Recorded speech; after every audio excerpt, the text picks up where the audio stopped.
'Tis the season to tie bundles of interesting branches, greens, and blossoms together to festive up your December. If your Christmas rose did not bloom this year, Master Gardener Terri Clark is here to take care of that.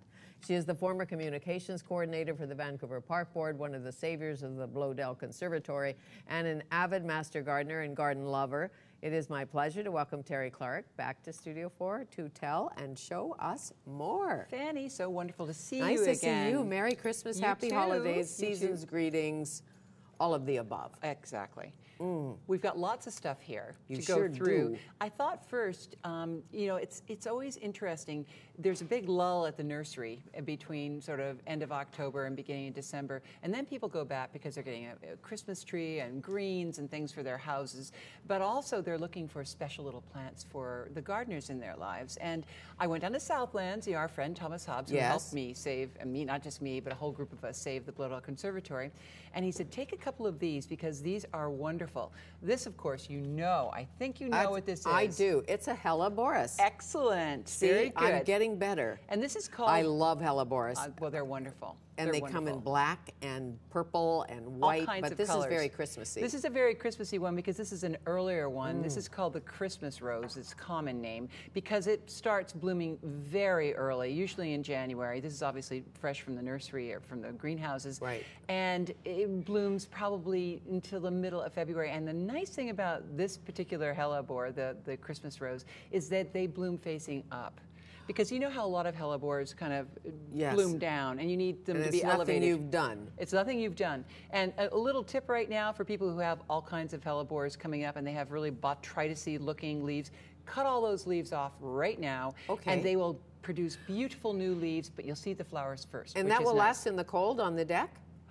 This would be in a bigger pot. Yeah, absolutely. It will. So it needs a bigger pot. Bloom in the winter, needs a bigger pot. Or in your garden. Or at the front door for Christmas. Or the front door for Instead of the wreath, you can put a hellebores. Well, you could make a little, vignette, which is what we like to do. We like vignettes. A vignette, like in a... Like a scene. Song? A scene. Like setting the scene. Setting the scene. That way. I know you do that well. I love this. I know you like this, and this gets to be... Is this from Thomas's again? This is, and this is a variegated skimia. Skimia is a workhorse of evergreen small shrubs. And I know that where my daughter's store is, we have them planted in pots outside, big pots. At the Quince. Your daughter's, at Quince and at all the other stores. She fell off the Terri Clark tree, apparently. That's right. Little apple didn't fall too far. Gardening when she was 4. I know. And we have these planted in the big, pots that are decorative for the street. And they've gotten big. Somebody actually came along and wanted to buy all the pots the other day that are huge. I said, no, those aren't for sale. So it gets how bushy? It would get, I would say it could get to be this big in the ground or in a big pot. But this one's particularly beautiful because it's variegated, and they've got some that have more red centers. But Tom thought this would be a really pretty one to show you. Well, Tom definitely has the touch, as you I know. think Mr. Hobbs definitely knows how to garden. Exactly. So you could put that with something else. Why not? Absolutely. You could make, if you had like a big ornamental pot at your front door. Yes, I do. You could take a lot of these elements, plant them temporarily there for the Christmas season, put in some beautiful sticks and things of which we have some, and you make just an amazing, entryway. It's just perfect. If you have a pot with evergreens, evergreen things, do you have to water in the winter, or do they sleep? Do you mean a pot of like planted things? Like planted things on your balcony or whatever. Not like in the summer, you have to water. Not but usually. In the winter, do you have to pay that much attention? Not usually, unless it's totally dry. If they get moisture from the air, rain kind of blows in. But if it's really totally dry, a little water. Or if you've planted bulbs in there, you do want to get some water in there. It's bulb time. Bulb time is, I would say, pass? I think you missed it, Fanny. I miss it. I miss it every I have year. been known to put bulbs in on Christmas or on Christmas Eve, and they still bloom. But after Christmas Eve, it's getting too cold for them to put their feet down, their roots down to bloom early. Well, that's why I'm at the nursery getting the bulbs that already bloomed. That's right. But you force bulbs at your house. Oh yeah, we do, and we paper whites.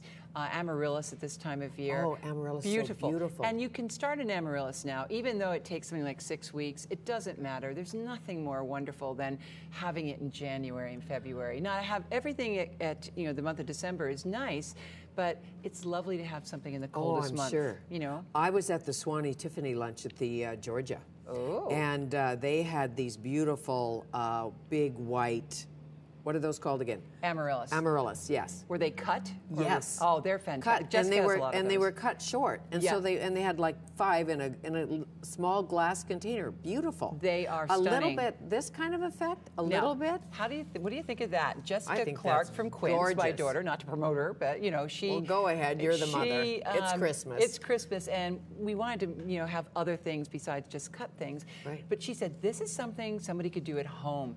All you need to do is get one of something you really like. When you start mixing it up, you can get into trouble if you're an amateur, like mixing up colors and stuff. These are crisped ivory tulips. So they come like this naturally, very frilly at the edge. Right. And what Jessica's done is she's just taken a little glass vase, filled them, and made them into a lovely little dome by different heights of the tulips. She stuck them in some foam or something No, down there? they're just in water. They're just in water. water. Just in water. And then she made a little cuff of noble fir, which makes it smell so great. And she said, I'm going to wrap that up in burlap because I think it'll look cute at the studio. Oh, so, no, it looks fabulous. And anybody could do that. Well, I shouldn't say, you know what? Really, all you do is have to have the confidence to do it. And a lot of them. You do need a lot of tulips, and you can go to some of these, you don't have to go to a fancy florist to get those. You can go to a little market, and or the warehouse or something. Exactly. And you could do, I like the idea of solid color. I do too. If you have this magnificent red, or white, whatever you prefer. Do you say poinsettia or poinsettia? We say poinsettia. I mean, well, where people did I do get, say it's spelled that way. poinsettia. It's spelled that way, but a lot of people do not pronounce it that way. Okay, and I bet you keep yours year to year, don't you? Well, no, I don't. I mean, I don't because they take up a lot of space. They're easy. They're grown from cuttings. I don't feel like they've grown for the Christmas season. I don't feel like I'm abandoning them. But this is something else that I think might be interesting. That's very I don't know if you can see it. Is that good for camera? Yeah, I think. This is something, Jessica. It's basically just a wreath, but one meant for a cool room or the outside door, and it's oasis. But then basically, probably over 150 short pieces of these beautiful limey green chrysanthemums. And the chrysanthemums are this natural color. Are that natural color? Yes, so they grow grow green. And to see them cut like just in a vase, you think, yeah. But like this, I think they look beautiful. It does take time, or you can go to some place and buy it, but it's soaked in water, the oasis. So this is going to last for about 4 weeks. It's beautiful. And if you put it on a door, perfect. Sure, and it's different. And you can put the bow at the top or the bottom, whichever you prefer. Or as I said to her, my daughter who made it, I said, you know what, without that bow, you could put that in the center of a table and have a beautiful candle in it or something and make it really shimmer. Idea. Or you can hang a bulb from the wreath in the middle. Exactly. We're make so it creative shine. today. I know. Where's those branches? Okay, we're going to talk about branches. We've got 5 minutes. You have to. Are you? Oh, I can't believe how time I know, it goes fast. First of all, there are all kinds of things you can pop into a pot or a container. These are seeded eucalyptus. Take a whiff of those. Those are beautiful. Those are gorgeous. And all of these things. I'll buy those. All of these things can be on their own or mixed in. Pine. Anybody knows that there's a piece of pine hanging over, cut it off when you're going down a lane. Don't tell them I told you to do that. What about the eucalyptus? You have to fly to some place to get that. You at a nursery. Tom has that. Okay. But my absolute... But the scent of it, the smell of it, I love the smell. Here's my favorite thing. Oh, fantastic. My favorite thing are these beautiful curly willow. All you need is one big container by the door and that in it. Last year, when we went to Connecticut for Christmas, we had very little there. We went and found a beautiful yellow willow. And it was coppiced, every year. You could tell it had been cut off. I took some of these and some red dogwood, the sticks you could buy anywhere. That was all. It was in our big urn. It looked fantastic. How great! And if you lived in an apartment and you couldn't have the proper tree, which you can't, apparently you have to have a fake tree. Yes. You could do that. Make it the makeshift and put tree. ornaments on it. My other daughter does that, and no water required, right? These are fantastic. I like easy care willow. Yes, and these are wonderful. These are ilex, or a kind of holly. And they look great, popped into an evergreen container. Without the holly. Without the holly, right? These are grown like that. Beautiful. Aren't they great? Yes, fantastic. they're great. And I And don't the know how magnolia, much I love magnolia.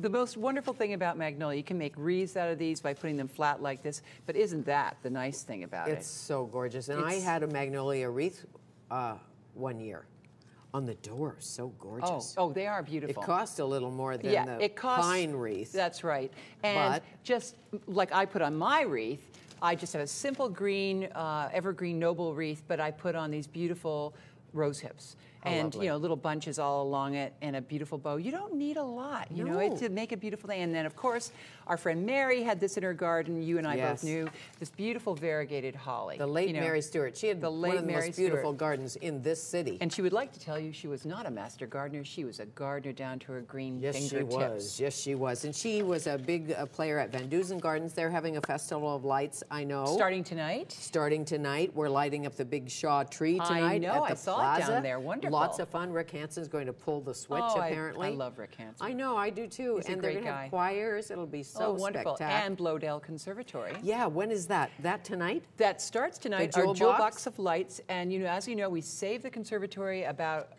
2 years ago. And last year was our first one. And tonight only, from 6 to 9, there's free entertainment. There's Santa, there's free chocolates, there's free eggnog and parrot cookies and a quartet and the trio of tubas. The tuba trio's there? The tuba trio is back. Fantastic. The Mama and the Umpapas, I think they're called. Yeah, they've been on the show. So, I know. So if you're not in the spirit at all, like you just can't find it, you can go to Blodell tonight. Take the kids. That's right, Van What Dusen. an outing. And it can become a tradition. Yes. And the train. Van Dusen.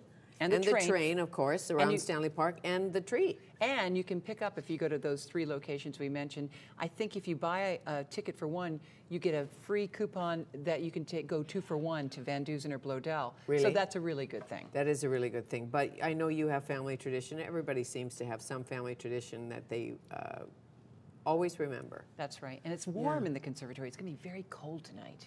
Oh, that too. But it's a full moon at the top of Queen Elizabeth Park. Apparently tomorrow's the full moon. Oh, well, it looks like a full moon. I know, it looks like a full moon. I can't see very well. So well. all the crazies will be out tonight.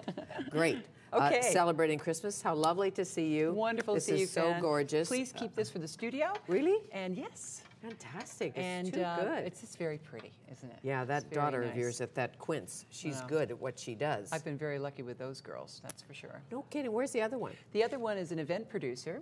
Did cornucopia at Whistler. Oh, lovely. But now she's stopped that and she's looking into new things. And are you missing being with the park board? You know, I do miss the park board in many ways. It was my home for 35 years. Yeah. And they still call about historical questions, so I still feel a little bit in the loop. I bet you do. Fan, nice to see you. Have a wonderful Christmas. Happy. You too. Knee deep and happy. Yes. Blodell Conservatory tonight, Jewel Box of Lights at 6 p.m. Terri Clark, our guest.